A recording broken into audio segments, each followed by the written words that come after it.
Bueno, continuamos con más aquí en Mega Noticias. Le doy la bienvenida a Rolando Silva Briceño. Él es integrante de la Comisión Técnica de Seguridad Social del Colegio de Contadores Públicos de México. ¿Cómo estás, Rolando? Bienvenido. Y preguntarte, teniendo en cuenta los intentos del gobierno federal de, digamos, poner orden, equilibrar las aportaciones, el manejo de las afores, de los recursos, ¿cuál es el balance que le das al día de hoy ante este escenario que tenemos? Bienvenido, muchísimas gracias por estar con nosotros, Rolando. Muchas gracias, Gabriel. Te saludo con gusto a ti y a tu auditorio, por supuesto.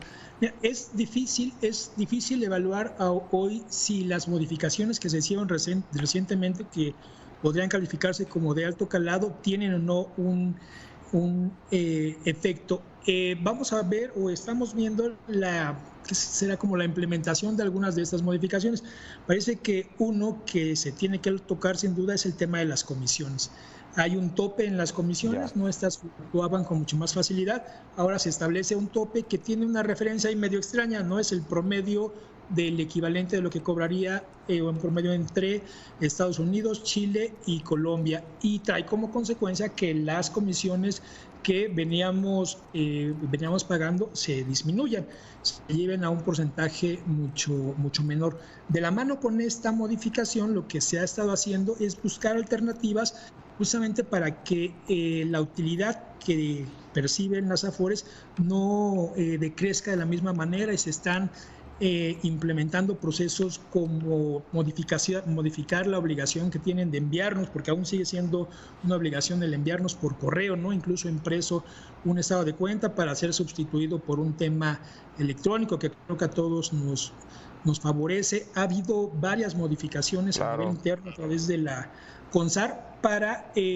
la capacitación de los agentes de Afore, ¿no? Y eliminar estas prácticas en donde lo que motivaba el cambio de una Afore a otra de un trabajador, lejos de ser el beneficio financiero que debería de ser el punto, pues se convertía en quien me daba, ¿no?, el mejor promocional, o quien me convencía. Incluso me parece que están trabajando en certificaciones para estos promotores. Modificaciones incluso que vienen desde el 2019, cuando se generan estas CIEFORES, los fondos generacionales, que dejan de tener la necesidad de tener una estructura tan robusta, gobierno corporativo por cada una de esas, para convertirse pues en entidades financieras con la misma eficacia, pero un tanto más flexibles, no más ágiles, menos costosa. Pensaría que hay un buen esfuerzo por parte del gobierno, por parte de la CONSAR, de los legisladores, en su caso, por regularlo, pero el efecto, Gabriel, lo vamos a ver en un largo plazo, para que las AFORES cumplan la función que deben de cumplir, que es almacenar dinero suficiente para que literal se compre una pensión con un buen retorno, que debería de ser lo que conocemos como una pensión digna. Creo que estamos hablando de décadas. Sí. Bueno, y ¿cómo sumas?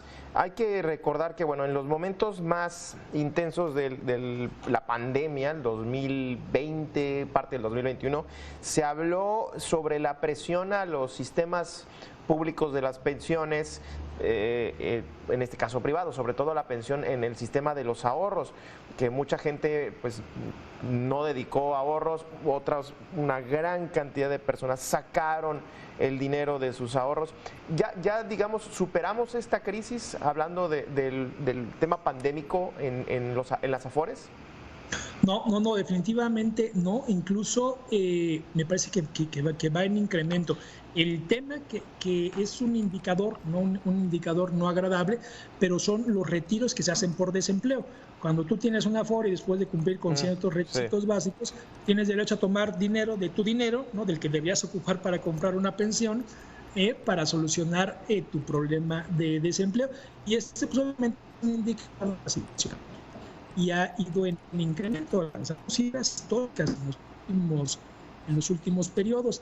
Trae como consecuencia, uno, que nos deja ver la situación que tienen los trabajadores y la presión que ejerce en sus propios saldos, porque es dinero que va a hacer falta para comprar una pensión, y que adicional, y esto es muy importante que la gente lo tenga en cuenta, estos retiros que se hacen por desempleo, que que pueden resolver un problema, por supuesto, restan semanas de cotización.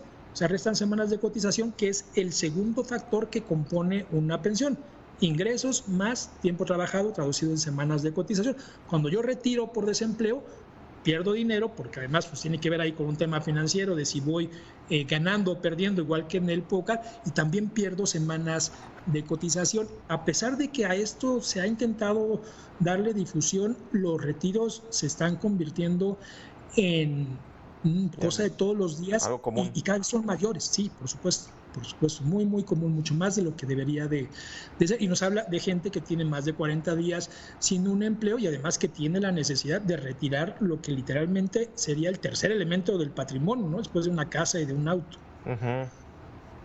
Fíjate, qué interesante, verdaderamente está complejo este asunto, sobre todo pensando en que uno podría tener la idea de que ya superamos el COVID, ya tenemos una recuperación de empleos y como bien dices, pues se está convirtiendo en una práctica esto de estar descalabrando, porque así lo imagino, estar descalabrando el recurso que está en las Afores. Ahora, siguiendo esta misma ruta, tú comentabas al inicio que pues todavía no estamos a tiempo, todavía falta para hacer un balance sobre estas regulaciones.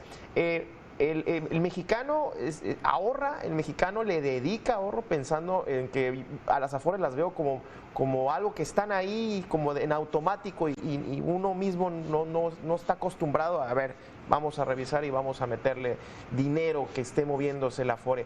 Me parece que de pronto ahí se quedan, ¿no? Ahí quedan las Afores. Definitivamente no tenemos como país incluso una cultura del ahorro y sería injusto pensar, Gabriel, que es solamente un tema de cultura, también es un tema de posibilidad. O sea, estamos hablando que si nos acercamos a un consultor y le preguntamos, oye, ¿qué porcentaje tendría que ahorrar para acceder a una pensión digna?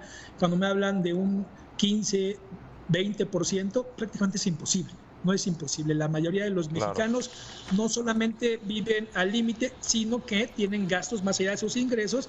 Y para muestra está ahí el tema crediticio y de buró de crédito, en donde un porcentaje importante de los mexicanos antes de los 30 años tienen ya una referencia que les impide por mucho tiempo el poder ser candidatos a un préstamo. No existe una cultura del ahorro y de la mano con esto difícilmente hay la posibilidad de tener un excedente, un margen para ahorrarlo. Adicional a esto, y es un tema un tanto complicado, con esta modificación que se hace al sistema pensionario, al sistema de ahorro para el retiro, porque no tenemos un sistema de pensiones, al sistema de ahorro para el retiro, en donde pues se generan pensiones garantizadas que como van a funcionar es que con una combinación de tu promedio salarial de toda la vida y el número de semanas que cotizaste más tu edad, te llevan a una tabla que a través de, pensemos así, coordenadas te da una pensión garantizada y ya no tiene que ver cuánto dinero tienes en la Afore,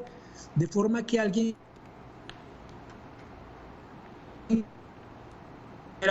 recurrente podría no ver lo convertido en un beneficio y esta situación pues obviamente complica y desmotiva, ¿no?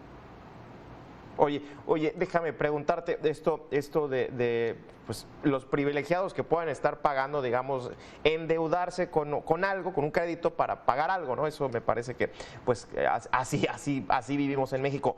Déjame ponerte en esta fórmula que estamos analizando, que tú también estás analizando, Rolando, la inflación. Además, el sueldo, pues, cada vez más precarizado. Creo que mucho menos le vamos a dedicar ese 15, ese 16% al ahorro, ¿no? Con esta inflación que tenemos, Rolando.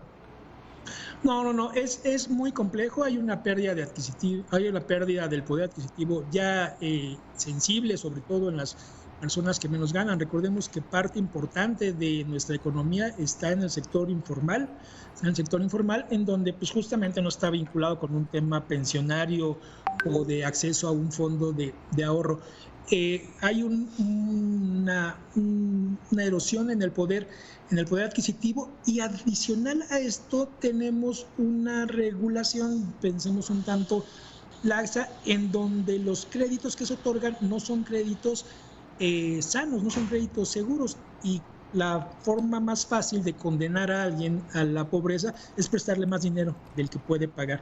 Entonces, cuando vemos esas instituciones que prestan de poquito en poquito y que lo que hacen es que acaban con ese pequeño margen que podrías tener, es condenarte a tener una deuda de por vida, a privarte de un crédito que se convierte en un crédito hipotecario y, por supuesto, a no poder generar ahorro. Y desafortunadamente, y digo, es decisión de cada quien lo que se haga con su dinero, pero si vemos que estos créditos tienen que ver con celulares modernos, con pantallas de televisión, con consolas de videojuegos, pues entendemos que aquí hay un problema, ¿no? Interesante esto que comentas, me llamó la atención, nos condenamos, muchas veces no lo vemos así. Rolando Silva Briceño, integrante de la Comisión Técnica de Seguridad Social del Colegio de Contadores Públicos en México, muchísimas gracias por este análisis. Gracias a ti, a tus órdenes. Igualmente también.